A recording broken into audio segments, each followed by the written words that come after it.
नमस्कार, मैं चंद्रशेखर जोशी। देवभूमि टुडे में आपका स्वागत है।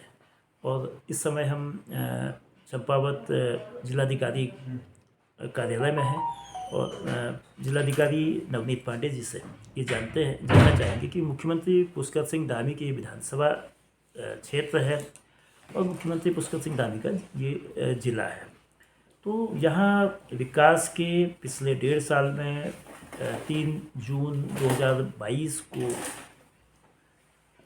मुख्यमंत्री की विधानसभा क्षेत्र बनने के बाद से यहाँ विकास के नए आयाम गढ़े हैं और उन विकासों को गति देने के लिए और 4 महीने पहले अगस्त 2023 में नए जिलाधिकारी के रूप में नवनीत पांडे जी आए हैं। और नवनीत पांडे जी के समय में कई चीज़ें हुई हैं, कई नए कार्य आगे बढ़ाए गए हैं और कई नए कार्य शुरू किए गए हैं। तो जानना चाहते हैं सर, किस तरह से मॉडल डिस्ट्रिक्ट को लेकर क्या प्लान है और अभी हम कहाँ तक बढ़े हैं, ख़ास तौर पे जो कोर इशूज है, एजुकेशन का है, हेल्थ का है, ट्रांसपोर्टेशन का है, साथ में टेली कम्युनिकेशन का है, इन मसलों पर। धन्यवाद जोशी जी। जैसा कि हमारे माननीय मुख्यमंत्री जी का एक विज़न था कि मॉडल चंपावत 2025 किया जाए, हम लोग उस तरफ प्रयासरत हैं। इसमें जो हमारे यूकॉस था उनकी तरफ से काफ़ी अच्छा एक वृहद स्तर पे एक डेटाबेस क्रिएट किया गया है जिसमें कि GIS इनेबल्ड है, जिससे कि हमें बहुत इंपॉर्टेंट इन्फॉर्मेशंस मिल पा रही हैं जो प्लानिंग में हमारे आने वाले समय में काफ़ी काम आएंगी। इसके अतिरिक्त चंपावत लोहा घाट का एक मास्टर प्लान जो school of planning and architecture है उसके द्वारा एक तैयार किया जा रहा है। अर्बनाइजेशन जो है हम लोग सब लोग जानते हैं एक इरिवर्सिबल प्रोसेस है, लेकिन उस अर्बनाइजेशन को हम कैसे और ऑर्गेनाइज कर सकें, प्लान कर सकें, इसमें ये मास्टर प्लान हमारे लिए बहुत कुछ मददगार करेगा। जहाँ तक प्रश्न हेल्थ और एजुकेशन का है, हम लोग प्रयास कर रहे हैं कि कुछ प्राइवेट इंस्टीट्यूशंस जो हैं जो हमारे लिए यहाँ इंटरेस्टेड हैं यहाँ पे सेटअप करने के लिए, चाहे वो रेजिडेंशियल स्कूल्स हों, चाहे वो हॉस्पिटल्स हों। तो अभी ये ग्लोबल इन्वेस्टर समिट के बाद जो एक माहौल बना है उत्तराखंड में कि हर आदमी यहाँ पे आके कुछ ना कुछ अपना इन्वेस्ट करना चाहता है, तो हम लोग कॉन्फिडेंट हैं कि हम लोग कुछ अच्छे इंस्टीट्यूशंस के साथ ऐसा टाइप करेंगे और शीघ्र ही बहुत अच्छे एजुकेशनल और हेल्थ इंस्टीट्यूशंस यहाँ पे चल सकेंगे। साइंस सिटी चंपावत में आने जा रही है। हम लोगों ने अभी गुरल चौड़ मैदान का एक मास्टर प्लान एक अभी इनिशियल स्टेजेस पे है और हमने उसको एक बहुत वृहद स्वरूप, जिस प्रकार एक बनारस कॉरिडोर बन रहा है या जिस तरह से एक अयोध्या कॉरिडोर बन रहा है, हम लोग प्रयास कर रहे हैं कि यहाँ पे गोलजू कॉरिडोर भी इसके रूप में डेवलप कर सके। चंपावत को मानस खंड के अंतर्गत सम्मिलित किया गया है और इस बारी जो है स्वदेश दर्शन 2 में भी जो है चंपावत पिथौरागढ़ 2 ऐसे जनपद हैं जिनको कि इसमें सम्मिलित किया जा रहा है।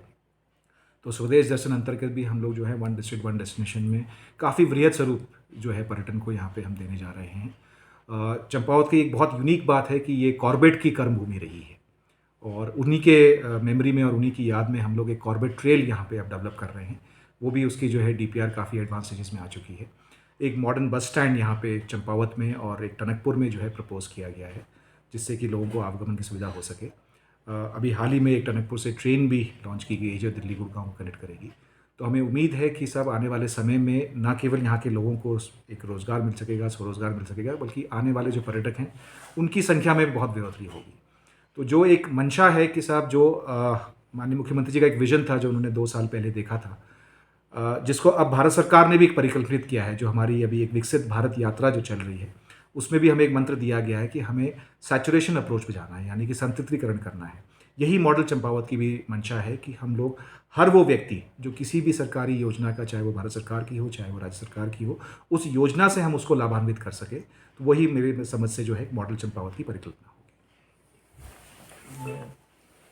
चंपावत ज़िले में नशे को लेकर भी काफ़ी दिक्कतें रही हैं और मुख्यमंत्री पुष्कर सिंह धामी नशा मुक्त उत्तराखंड की परिकल्पना 2025 तक कर रहे हैं और उस परिकल्पना के मद्देनज़र जिला प्रशासन की ओर से और DM पांडे जी की ओर से भी एक प्रयास हुआ था कि चंपावत में एक नशा मुक्ति केंद्र खोला जाएगा। तो सर, उस नशा मुक्ति केंद्र की क्या स्थिति है जो ब्लॉक के पास जड़ी बूटी केंद्र में खुल रहा था? हमारे पास एक चंपावत में एक भेसज संघ की बिल्डिंग थी जो एक प्रशिक्षण केंद्र के रूप में बनाई जा रही थी, लेकिन कुछ धनराशि के अभाव में उस बिल्डिंग को पूरा नहीं किया जा सका था, इसलिए उसका कुछ वर्तमान में प्रयोग नहीं हो पा रहा था। हमारे इस बीच में हमें कुछ यहाँ पे एक बहुत अच्छे फिलंथ्रोपिस्ट हैं मिस्टर राज भट्ट, उन्होंने एक इनिशिएटिव लिया और उन्होंने कहा कि अगर आप मुझे परिसर अवेलेबल कराते हैं तो मैं पूरा जो एनजीओ सपोर्ट है, जो मैन पावर सपोर्ट है, वो पूरी तरह से वो उसको सपोर्ट करेंगे।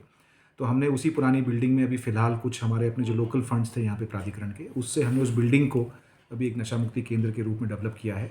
शासन द्वारा उस बिल्डिंग को कंप्लीट करने के लिए मिसिंग लिंक अंतर्गत भी जो है सैद्धांतिक स्वीकृति दी गई है। हमें उम्मीद है कि शीघ्र ही वो 2 करोड़ की धनराशि भी हमें प्राप्त हो सकेगी और हमें लगता है कि आने वाले समय में हम एक मॉडल नशा मुक्ति केंद्र जो है जनपद चंपावत के मुख्यालय में ही स्थापित कर सकेंगे। अब से 4 दिन बाद 12 जनवरी को युवा दिवस है, स्वामी विवेकानंद जी की जयंती होगी। तो यहाँ इनके चंपावत में विवेकानंद जी की मूर्ति को लेकर ड्यूरी में प्रस्ताव था और लोहाघाट क्षेत्र में भी था। और वो अभी क्या उसकी स्थिति है, और विवेकानंद के जो फूट रूप थे जब वो 1901 में यहाँ आए थे, तो उसको लेकर क्या कोई नई परिकल्पना है?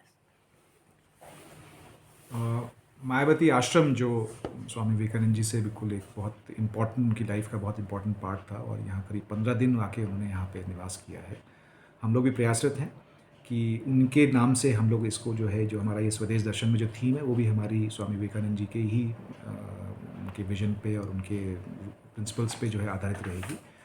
जहाँ तक प्रश्न जो मूर्ति स्थापना में हुए विलम्ब का है, ये मैं अभी विभागीय जानकारी ले सकूँगा और उसके बाद ही इसमें कुछ जवाब दे सकूँगा। बहुत धन्यवाद।